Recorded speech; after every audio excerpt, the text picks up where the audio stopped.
Bonjour et bienvenue sur les clés de la réno. Vous vous lancez dans la rénovation? Alors vous êtes au bon endroit. Les clés de la réno, c'est le podcast qui vous accompagne tout au long de votre projet pour aménager et décorer la maison ou l'appartement qui vous correspond. Je suis Alison, aujourd'hui architecte d'intérieur et décoratrice. Je vous propose ici mes conseils et mes astuces pour transformer votre projet en un intérieur beau, chaleureux et fonctionnel dont vous serez fiers. Je suis passée par là. Je sais ce que c'est que de devoir gérer une rénovation en plus de son quotidien. C'est pas toujours une partie de plaisir, mais ça en vaut tellement la peine au bout du compte. Seul ou avec un invité, laissez-moi vous aider à simplifier les étapes, vous apporter les clés dont vous avez besoin pour que votre projet se passe au mieux. Imaginez, vous saurez enfin par où commencer et comment faire les bons choix. Retrouvez-moi aussi sur Instagram, c'est tout simplement les clés de la réno podcast pour encore plus de partage et de retour d'expérience. Allez, on y va ?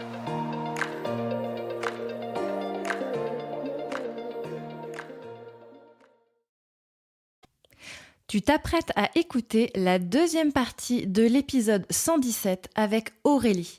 Si tu n'as pas écouté la première partie, je t'invite à te rendre dans l'épisode précédent. Et comment ça m'interroge quand même, parce qu'effectivement, c'est pas forcément très courant, une piscine enduite. Comment ça vieillit ?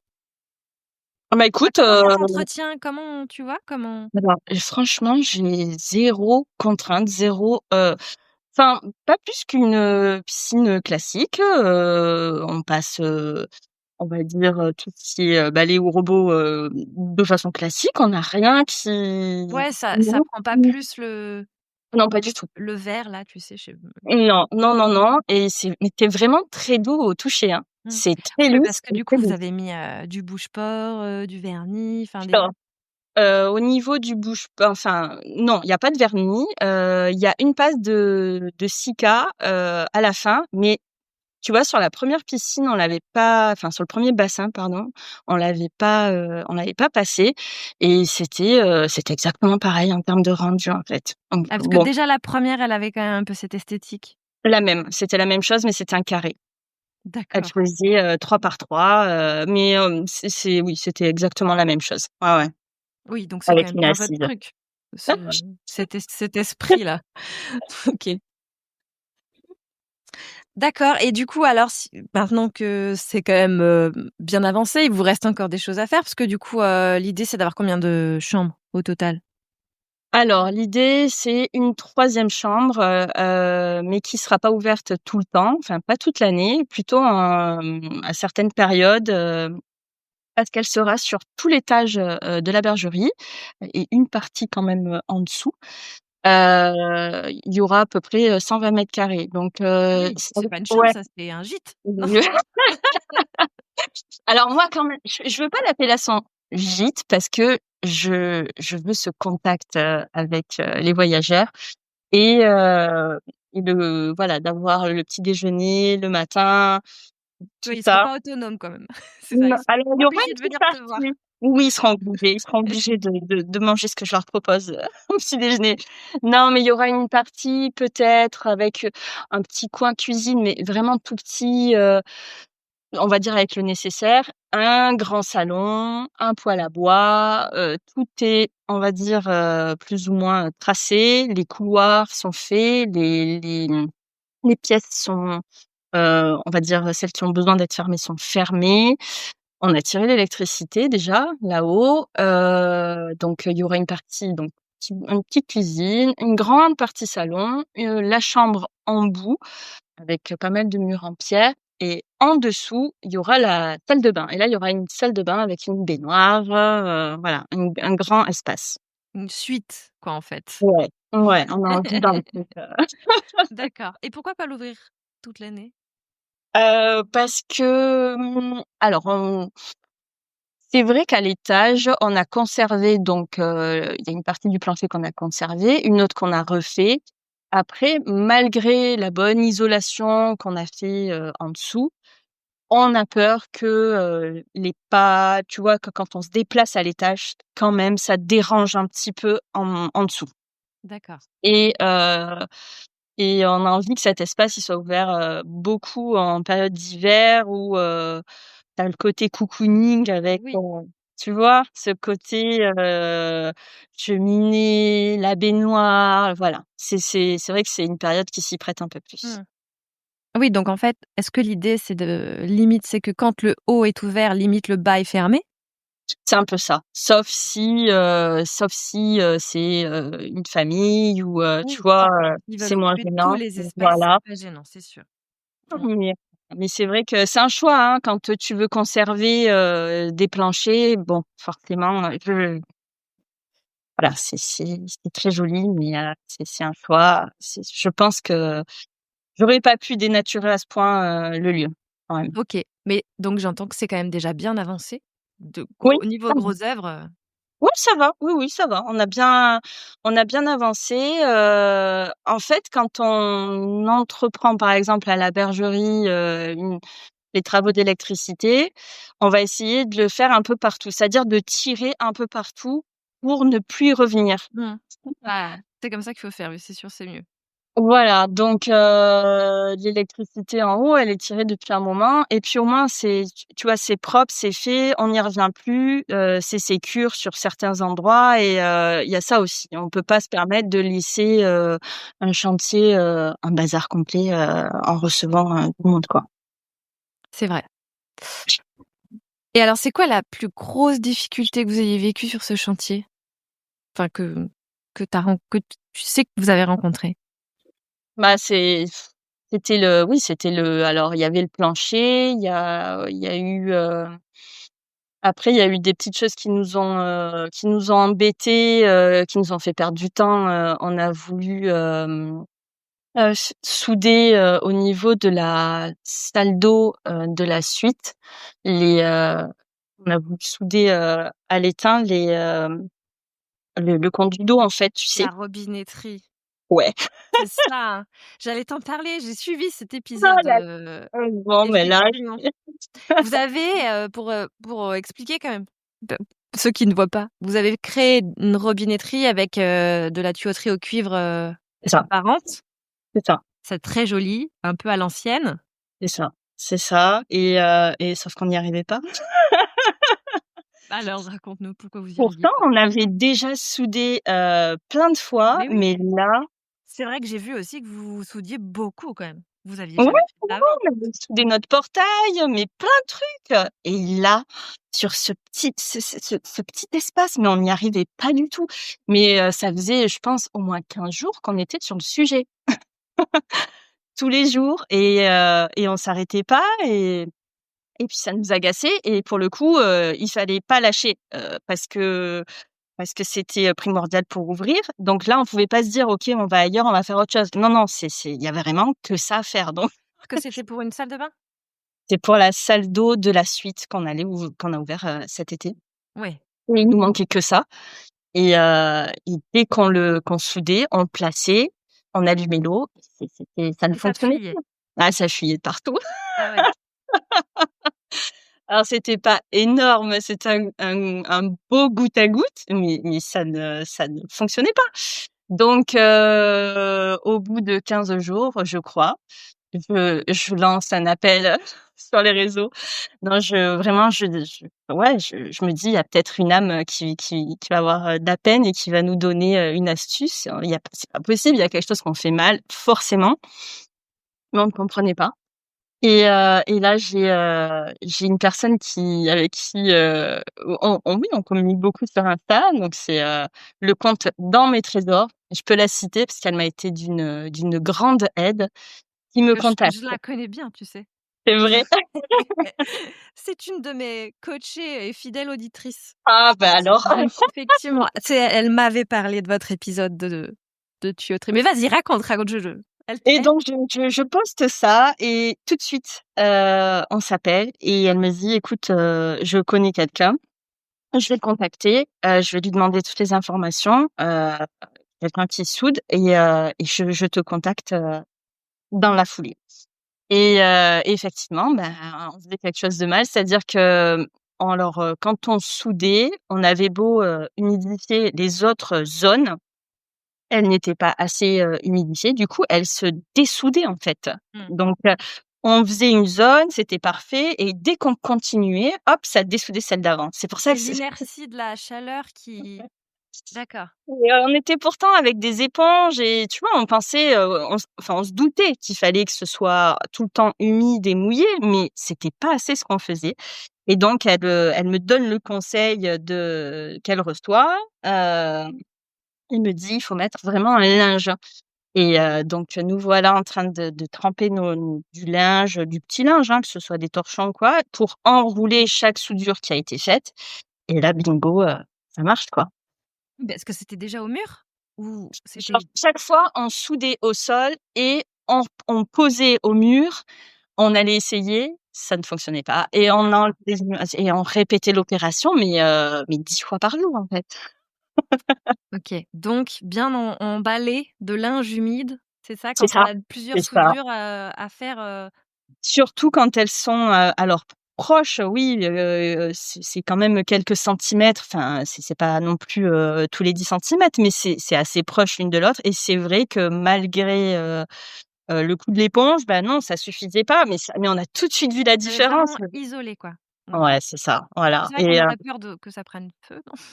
Je sais pas. ça nous serait pas venu à l'idée. On pensait vraiment que ça suffisait. On s'est dit: «C'est pas possible, on a l'appareil qui est pas assez puissant». Non, là, franchement, au bout de 15 jours, on n'y arrivait plus et tu vois, comme quoi, c'était tout bête et Oui, d'avoir parce un qu'en peu demandé d'aide. comme vous avez quand même vraiment, beaucoup de coudes qui sont proches Oui, l'un de l'autre quoi, ben, c'était oui, en fait, ils sont autant proches, alors l'un derrière l'autre, mais comme à un moment donné, ça fait un petit, comment dire? un Oui, retour. Oui, un ça fait un C. retour donc en haut, il y en a un aussi donc Mmh. tout se dessouder. Ouais, OK. Donc ça a fonctionné après? Ça fonctionne, voilà donc je t'en remercie, j'étais, on était comme des dingues, hein. C'est trop C'est sûr, après avoir essayé, des dizaines de fois, j'imagine bien. Très bien et alors, tu nous as dit effectivement, tu chines beaucoup, vous allez beaucoup récupérer des matériaux anciens. C'est un peu ce qui fait, l'ADN de vos travaux, de ce projet de rénovation. Ça a toujours été le cas d'ailleurs ou c'est juste que là, ça s'est inspiré des lieux et non, toujours, on a toujours aimé, chiner, récupérer, et puis aussi, des fois, tu enlèves quelque chose dans une pièce qui va servir enfin, ça appartient à la maison, donc tu vas pas non plus le jeter, mais tu vas t'en servir pour une autre pièce. Donc, tu vois, typiquement, on a enlevé l'escalier, qui était dans l'arrière-cuisine, là, qu'on est en train de créer. On s'est dit: «Non, mais on va pas rien en faire, on va le mettre dans, la prochaine chambre de la bergerie, puisqu'on a le coin de nuit à l'étage et la salle de bain en bas. On va se servir de l'escalier qu'on va amener là-bas. Voilà, donc on essaye de réutiliser de tout ce qu'on trouve, alors soit dans la maison, soit qu'on chine. On a eu, quand on est arrivé ici, dans une des remises, il y avait un énorme lot de pare-feuilles. Bon, bah, nous, on s'en est servi pour faire des sols, pour, voilà, génial. ouais, on a C'est des fait, super cadeaux ça quand ça c'est quand tu sympa. découvres des choses comme ça, trop bien. On avait un bon lot de pare-feuilles et c'est un peu le fil conducteur de chaque palier de chambre, voilà, on a fait au niveau de l'entrée de la chambre, à chaque fois, c'est en pare-feuille et puis ça donne du cachet et ça appartient à la maison. On l'a trouvé ici donc bah, go, on va Mmh. l'utiliser. Et tu nous racontes, l'histoire de cette, coquille Saint-Jacques que tu as intégrée, Alors ça, bon, bah, ça, en fait, c'est quelque chose qui appartenait dans une maison d'un village voisin. La personne était en train de faire des travaux, casser tout, enlever tout, dénaturer tout, hein, oh faut là le dire. là! Ouais, non, c'était trop triste. Hem Et puis il y avait cette coquille un peu cassée, hein, il manque un bout, hein. Je me dis: «Non, non, mais c'est pas possible, je peux pas laisser ça comme ça. Viens, on le prend et j'arriverai à l'intégrer» et c'est un peu le petit clin d'œil de notre ancienne maison puisqu'on en avait une énorme dans le salon, en fait, qu'on avait trouvée pendant les travaux.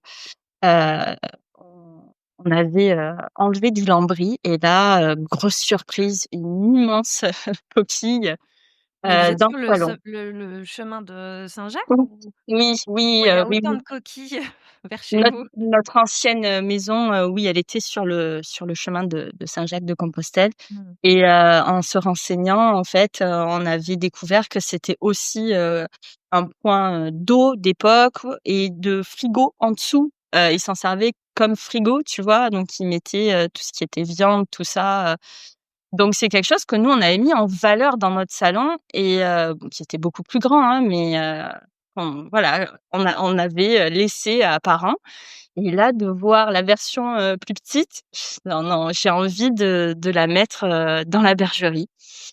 Donc il m'a dit: «OK, bingo, ben, on va prendre la coquille et puis tu l'inséreras comme tu as envie». Donc je l'ai mis dans la suite et j'ai essayé du mieux que je pouvais, de recréer parce que moi j'avais en tête, la coquille que j'avais dans mon ancienne, maison. J'ai essayé de recréer la même structure, voilà, avec, Mmh. cet arrondi, comme un peu une arche. C'est exactement comme ça, ce qu'on avait. Mmh. Et donc tu as créé un point d'eau aussi ou c'est juste Non, non, décoratif? non, je me suis arrêtée là, Ouais. c'est juste décoratif. Et elle est en quoi cette coquille?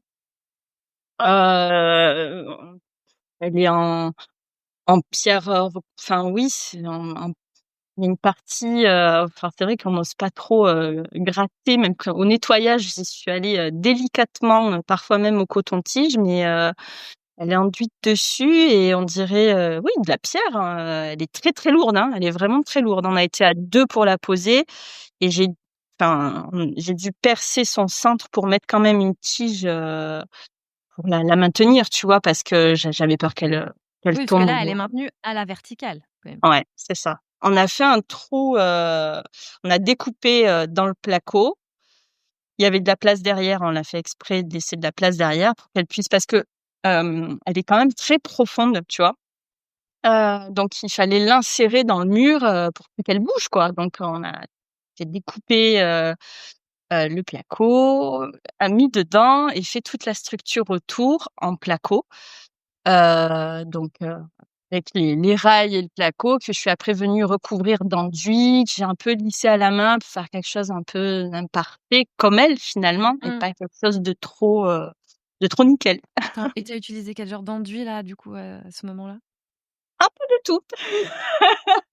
Alors j'ai pris, j'ai fait oui beaucoup je l'ai fait beaucoup, au MAP en fait, parce que je pensais pas forcément, mais j'arrivais, voilà, tu vois, à bien structurer. Je le faisais à la main, je voulais quelque chose d'un peu, oui, un peu imparfait, voilà. Ouais, j'adore le map. Je trouve ça tellement C'est vrai? facile à utiliser.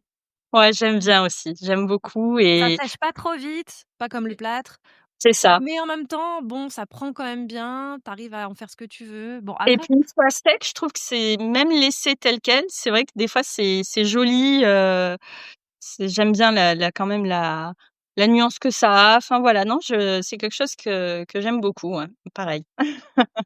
après faut juste faire attention à comment tu fais sécher puisque c'est difficile à poncer. Ah, c'est impossible, enfin, à poncer, Donc il faut l'anticiper quoi. c'est Tu ça. en au moment où tu fais ton truc, tu te dis pas derrière: «Oh c'est pas grave, je poncerai». Bah non en fait, Non, non. ça, j'avais fait la bêtise une fois sur un chantier pensant que: «Bon, c'est pas grave, je viendrai penser après». Non, c'est impossible, on est bien d'accord. C'est trop difficile, oui, c'est vrai quand tu utilises le MAP, faut avoir quelque chose en tête, et bien le faire tout de suite, quoi, quand Mmh, même, hein, au maximum. c'est ça. D'accord. Et alors comment tu t'es inspirée pour tous ces espaces? Parce qu'il y a quand même effectivement un style qu'on Alors, reconnaît de moi, l'inspiration, alors c'est vrai que quand je visite, je vais définir les emplacements de la pièce. Genre, je vais dire: «Bah, là, ça sera forcément ici la salle d'eau, la douche ici, le point d'eau vasque ici». Enfin, voilà, ça j'arrive, mais après j'ai rien d'autre qui vient.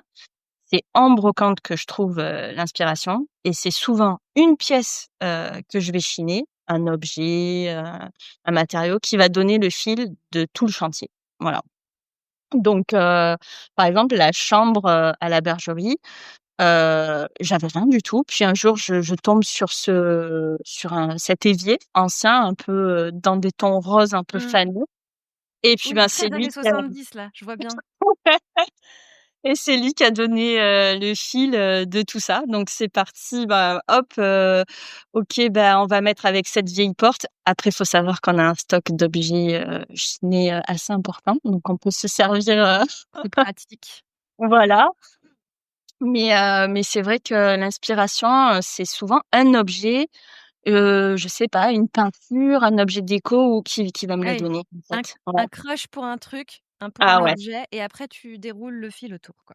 Oh complètement. Ouais, ouais, ouais. Tout se met en place, j'arrive à oh bah, hop, on va trouver cette porte qui va aller avec et puis ce tissu et voilà. Donc ça vient comme ça. C'est vraiment, en brocante. D'accord et toujours quand même dans l'idée de réintégrer de l'ancien ou de respecter ce qui est là. Je pense notamment aussi à ta salle des petits déjeuners où vous avez choisi de conserver l'auge existante. Exactement. Bah Bon, oui. déjà, ça n'aurait pas été facile à démonter, je pense, mais en même temps, effectivement, c'était même ça vous est pas venu à l'idée, j'imagine, depuis toujours, tu t'es dit: «On Alors la garde». oui, elle était pas comme ça quand même. J'ai enlevé une bonne partie pour, laisser apparaître, un petit côté à un moment donné, on voit qu'il y a de la pierre. Donc là, j'y suis allée quand même au marteau-piqueur voir ce qu'il y avait dessous parce qu'en fait, le problème dans cette salle du petit déjeuner, c'est qu'on voyait qu'il y avait du potentiel, on voyait qu'il y avait eu des choses à un moment donné. C'était par contre recouvert de béton, Ah ouais. complètement, Bah, hein. le mal des bâtis anciens, hein, c'est vrai que Ça, c'est ça. Donc déjà, c'est pas beau et puis tu te dis: «Non, c'est on peut pas le laisser, c'est impossible, c'est tu peux pas laisser ça, ça ne va pas faire respirer, le la pièce» et puis voilà, c'est vrai que c'est pas bon donc quitte à refaire un enduit à la chaux, derrière, mais il a fallu enlever et du coup, bah, elle est mieux ressortie une fois qu'on l'a un peu, nettoyée, qu'on a enlevé tout ça, mais même au niveau des murs, hein, les murs étaient complètement recouverts de béton. La porte, quand tu rentres, on a conservé, les pierres de taille, tout autour. Bon, ben, ça, on le voyait pas du tout à la base, hein, c'était recouvert de béton aussi donc on a eu un gros travail de marteau-piqueur ici pour faire ressortir, ben, forcément, si l'âme du lieu, quoi. mmh. Oui, donc faut réussir à se projeter, quoi, quand tu es dans un endroit comme ça, plein de béton et à imaginer ce qu'il peut y avoir derrière. C'est ça, sans faire de moi là, quand j'étais sur, la mangeoire avec le marteau-piqueur, j'avais qu'une peur, c'était de qu'il y ait un gros bout Casser qui la parte, quoi. Ah ouais, ah ouais. Ça, c'était, mon angoisse parce que c'était vraiment, quelque chose que je souhaitais conserver et j'avais, vraiment peur que d'un coup tout vienne parce qu'on sait jamais dans quel état c'est, derrière, quoi. Donc, à un moment donné, je me suis arrêtée, j'ai dit: «Bon stop, on arrête là». Je sentais que ça s'effritait un peu, on va essayer de consolider et puis j'ai un petit peu continué et voilà, elle est bien mise en valeur maintenant, je pense. ouais. Bah, d'autant plus avec ce joli papier peint que tu as choisi Ah oui. de mettre au-dessus. Mmh mh. Avec une allure un petit peu, ouais, comme un tableau, ancien. C'est vrai Ouais. que c'est ce qui fait un peu le la différence et c'est ouais, c'est vrai que cette pièce, elle est quand tu es du coup dans le jardin, on laisse souvent la porte de la salle du petit déjeuner ouverte et tu vois du coup cette mangeoire avec, ce paysage, juste derrière et c'est un peu la continuité, c'est ce que je voulais voilà, qui est, dans l'ensemble le jardin et ce papier peint qui se lient en fait, tous les 2 quoi. Oui, c'est un paysage un peu, vieux tableau, du C'est ça, 18e, c'est ça, la complètement. campagne, un peu suranné, C'est ça, quoi. C'est c'est quoi ça. comme ref de papier peint?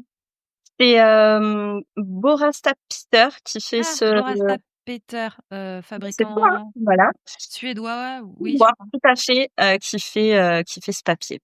D'accord, très bien. Bah, j'aime beaucoup, j'en avais un aussi chez moi avant, de cette marque. OK et si on parle aussi un peu, on n'a pas parlé beaucoup de chez vous, de la maison, Mmh mh. vigneronne et notamment de votre salon incroyable. Avec les voûtes en pierre, alors ici, ben, on a tout refait. C'était, et ben, il y avait pas grand chose en fait, dans cette pièce.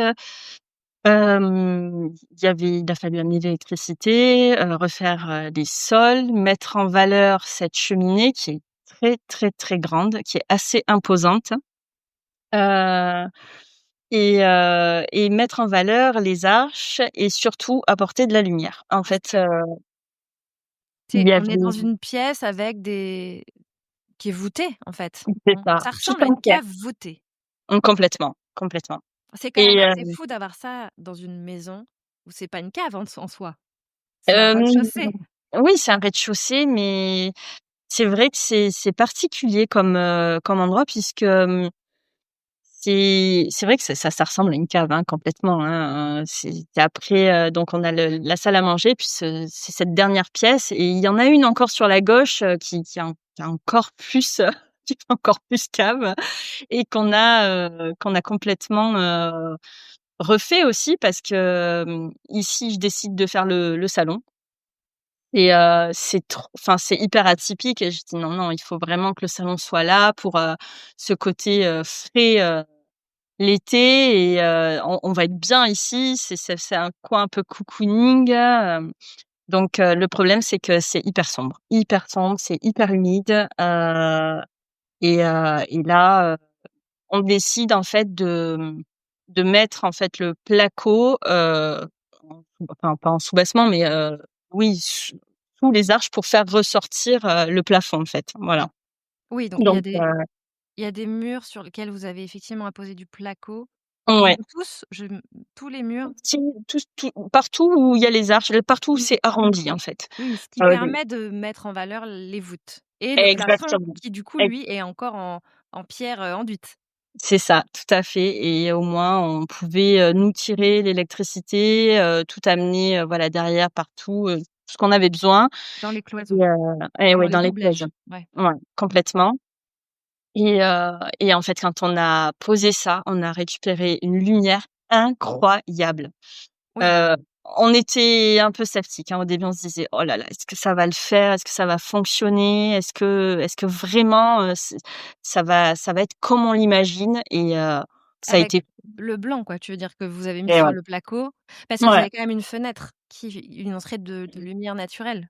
Il y a une fenêtre, dans le salon, oui, là où c'est vraiment voûté. Il y a une porte-fenêtre, donc entre les 2 et il y a une autre fenêtre, juste à côté de la cheminée. Donc il y avait les points enfin, les ouvertures étaient là, mais la pierre partout, mur, plafond et puis c'est pas très haut, hein, ici, hein. Du coup, les voûtes, ça donne cet aspect un petit Mmh. peu, Bah, grotte. confiné. Bah ouais, donc tu te dis, «Est-ce que ça va le faire?» parce que quand tu as encore une hauteur sous plafond qui est assez importante, bon, bah, ça change tout, mais là, c'était pas Ouais, le cas, en fait. c'était un pari osé, effectivement. Et oui et puis, je suis très, très contente, il y a juste un petit changement que j'aimerais faire ici, je pense que je vais, repeindre avec la peinture que je fais à la bergerie, la peinture à la chaux et les pigments. Pour apporter, peut-être un peu de ce côté nuance parce que, la lumière, elle vient, taper sur le mur, elle est très belle et je pense que ça peut être encore plus sympa avec la peinture. Très intéressant. Tu fais ta peinture à la chaux toute Oui, seule? Tu oui, fabriques ta recette? je fabrique ma recette, parce que je trouve que c'est devenu, un petit peu, hors de prix, surtout pour, des grandes pièces. Donc, je me suis, lancée, j'avais fait le premier test, pour la bergerie et j'adore les nuances que ça apporte, et puis c'est vraiment, très simple, à faire et après en application, il y a rien de compliqué, non plus. Donc, c'est au niveau de la recette, c'est de l'eau, de la chaux aérienne, des pigments purs que je commande et après pour fixer tout ça, alors, moi j'utilise, du lait en poudre. D'accord. Tu arriverais à nous sortir par cœur là les proportions ou Je l'ai tellement faite donc oui, oui, c'est 2 litres d'eau, 1 kilo de chaux aérienne, 120 grammes de pigments et 100 grammes de lait en poudre. 100 grammes de lait en poudre et Ouais. tu as des refs à nous communiquer? Genre, le lait en poudre, faut pas prendre, n'importe Ah quel. non, non, je prends ce que je trouve en grande surface, Ah et tu vois, j'avais encore jamais entendu le lait en poudre, la en caséine, fait le et lait. oui, beh, la caséine, c'est ça, en fait Oui, et c'est ça. Et tu mets pas de savon noir? Parce qu'il y a des fois, il y en a qui mettent non, du savon noir pour c'est fixer vrai. aussi. C'est vrai. Alors c'est vrai que je l'ai déjà lu, j'en ai jamais mis et pour fixer, oui. Mais écoute, là, quand je passe la main, moi, sur les murs, il y a rien qui farine, tout est déjà, tout est fixé, parfaitement, en tout cas avec ces dosages. Il y a juste dans les salles d'eau où, j'ai verni avec un vernis spécial salle d'eau. Je si je dis pas de bêtises, c'est la marque, Maison Déco. Mmh. Heu, voilà, par-dessus pour pouvoir, si jamais il y a vraiment une grosse éclaboussure d'eau, que ça vienne pas, tacher le mur. Voilà. Et en pigment, tu mets quel genre de pigment alors du coup? Alors c'est les pigments, que je prends chez, j'ai plus la ref, là. Attends, je crois que c'est Eco Matériaux. Je prends une couleur qui s'appelle Patine Terre et c'est des tons, un peu marron beige. À savoir que quand, tu l'appliques, c'est vraiment très foncé, mais ça diminue, quasi de moitié en couleur, hein, et au séchage. Donc, j'ai fait pas mal de tests avec des pigments même des fois plus foncés. Il y a eu du raté, hein, il y a eu des tests complètement ratés. J'avais acheté un pigment, qui s'appelait, terre calcinée, donc c'était presque noir Oui. et mais après une fois appliqué au mur, il y avait un gris, avec un côté un peu, peut-être même, violine qui ressortait, qui ne me plaisait pas du tout, donc ben, voilà, je suis repartie à zéro, j'ai tout recommencé. D'accord, et comment on fait quand on doit repartir à zéro? Tu Alors, ben, là, tu repasses une couche oui, parce qu'avant d'appliquer quand même cette peinture, pardon, j'ai pas précisé, mais je passe une, sous-couche de blanc mat. Voilà, donc Ah! De oui, Une sur le sous-couche, plateau. Mmh. universelle, genre? Je ou un voile de peinture blanc mat, tout Oui, mais c'est simplement. de la peinture, standard de Oui, grande surface, quoi. Je veux dire, oui, oui, juste c'est pour, pas une sous-couche spécifique, non, non, pour non, faire non, de la non, non, peinture à non. la chaux ou je ne sais quoi. Non, non, du tout. Bah, de toute façon, c'est vrai que quand on finit, nous, quand on termine les bancs de joint, on aime bien mettre un voile de peinture, voir si elles sont parfaites, si on les voit pas encore un peu apparentes. Donc, c'est vrai que c'est quelque chose qu'on fait, systématiquement. Mais, donc avant d'appliquer cette peinture à la chaux, il faut que le support ait reçu, voilà, une peinture blanche, mate, un Ah mais alors, voile. tu vois, parce qu'il me semblait avoir lu que pour la peinture à la chaux, il fallait que le support soit poreux. Genre, un enduit quoi, un enduit au plâtre, un enduit, là, tu es en D'accord. train de nous dire qu'en fait, toi, mais parce que ça m'étonne pas non plus en soi, parce que tu as quand même beaucoup de, fabricants de peinture à la chaux maintenant qui vendent leurs sous-couches et il faut mettre la sous-couche, Ouais. donc en fait, du coup, finalement, ça permet selon toi, ça permet quoi de mettre cette sous-couche pour toi? Bah, ça prépare le support et Ça égalise aussi peut-être entre justement les supports parce que si si tu peins sur du placo, à côté tu as des bandes, à côté tu peux avoir encore un autre support, peut-être que le rendu serait pas le même, l'absorption ne serait pas la même du coup. oui, puis je me dis, voilà, c'est propre dessous. Alors le geste, il est quand même, particulier quand tu peins à la chaux. On a ce pinceau plat Mmh. et on fait des petits mouvements, alors en croix, j'ai vu de tout, hein. Moi, je fais des petits mouvements en croix et j'utilise quand même des tons clairs. Donc je me dis, tu vois, si à un moment donné, le pinceau, il est pas vraiment passé là correctement, dessous c'est blanc et la nuance, du coup, au séchage, elle va être parfaite parce que on va peut-être apercevoir un petit peu ce blanc dessous qui va venir avec mon beige et voilà, ça va le faire. Alors que si on voit le placo, non, non, ça ça va plus. D'accord. C'est aussi, voilà, pour, par question esthétique aussi. Mais après, moi, donc la peinture que je mets en mat, je trouve que ça quand tu vas passer le pinceau du coup, dessus, je trouve que ça accroche bien et non, j'ai jamais eu de soucis en tout cas à l'application. C'est pas la première fois que je le fais et j'en suis toujours contente. Oui donc là pour, tu disais que tu voulais remettre peut-être un petit coup de peinture à la chaux dans ton salon.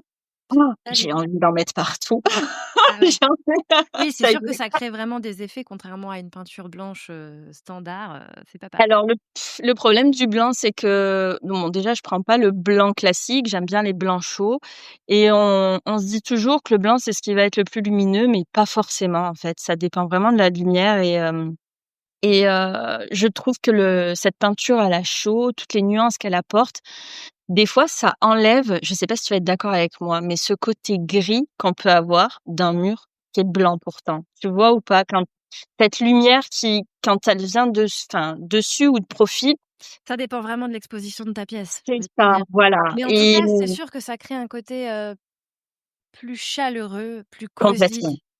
complètement. Même je pense que, tu ferais une peinture à la chaux blanche, ça aurait quand même cet aspect plus cosy Oui, oui qu'un blanc acrylique, et oui, c'est pas du tout le même rendu, quoi. Quand on veut c'est quelque ça. chose de très moderne ou de plutôt effectivement esprit, à l'ancienne ou Ouais, ouais, ouais. plus chaleureux. Mmh. Et j'aime beaucoup quand la lumière, elle se pose dessus ou ne serait-ce que certains reflets que tu as de la végétation, du jardin, le rideau, le voile, enfin je trouve que ça met, ça sublime tout. Et Donc oui, dans ton salon, tu penses refaire une peinture à la chaux, mais teintée? Parce que c'est vrai que pour ah, l'instant, c'est très blanc. c'est blanc, ouais, c'est un blanc chaud, oui, ça serait le même pigment que j'utilise, ce patine terre, Mmh. qui est, beige clair. Et du coup, tu fais toujours la même, proportion de pigments? Ou en fonction de la nuance que tu veux apporter, tu vas mettre plus. Non, j'ai toujours fait, la même proportion jusqu'à maintenant, c'est celle qui me convient, en tout cas, qui convient aussi, avec, le ton de la pierre, tu vois? Nous, elle a un côté quand même un peu, orangé, par moments et c'est la teinte parfaite, je trouve, de d'intensité du pigment donc Mmh. pour moi, c'est ce qui me correspond, même avec les boiseries, avec la teinte du bois qu'on peut avoir, c'est parfait. Ici, donc ouais, ça serait le salon et oh là là, j'ai envie aussi de le faire dans la cuisine. Ah bah, une fois que tu as commencé, et je sais plus si tu nous as dit, la dose de pigment que tu mets pour qu'on ait la Oui, recette totale. alors 2 litres d'eau, 1 kilo de chaux aérienne, 120 grammes de pigment et 100 grammes de lait en poudre. Oui, Voilà. c'est ça. OK. Bon, super et on repart avec, le mode d'emploi pour faire sa propre peinture à la chaux. Écoute, trop bien. Merci pour ça. Je suis sûre que les auditeurs vont adorer. Bah, écoute, je crois qu'avec tout ça, on a fait un bon tour. Ah si, il y avait quand même une petite question que je m'étais posée. Vous avez une superbe serre dans ce jardin Oh oui, oh bah oui. et qui est du coup, enfin, un peu de récup? Enfin, c'est pas une serre, toute neuve, Pas du tout. Bah non, éphémère? elle était là avant nous, hein, on Ah, elle a était là avant vous. ouais. Elle a été faite avec des menuiseries, anciennes et c'est vrai que c'est c'est c'est c'est elle qui a donné, le ton, au jardin, en fait. Elle est, elle est là, elle est au milieu et on s'est posé la question, très rapidement: «Qu'est-ce qu'on fait? On la garde ou pas?» et oui, oui, il faut la garder, en fait, parce que, elle fait tout l'âme du lieu. Il s'en Ouais. servait beaucoup, l'ancien propriétaire. Donc on l'a juste, on lui a donné un petit coup de fraîcheur, voilà. On a utilisé la même peinture, pour la serre que pour, les volets.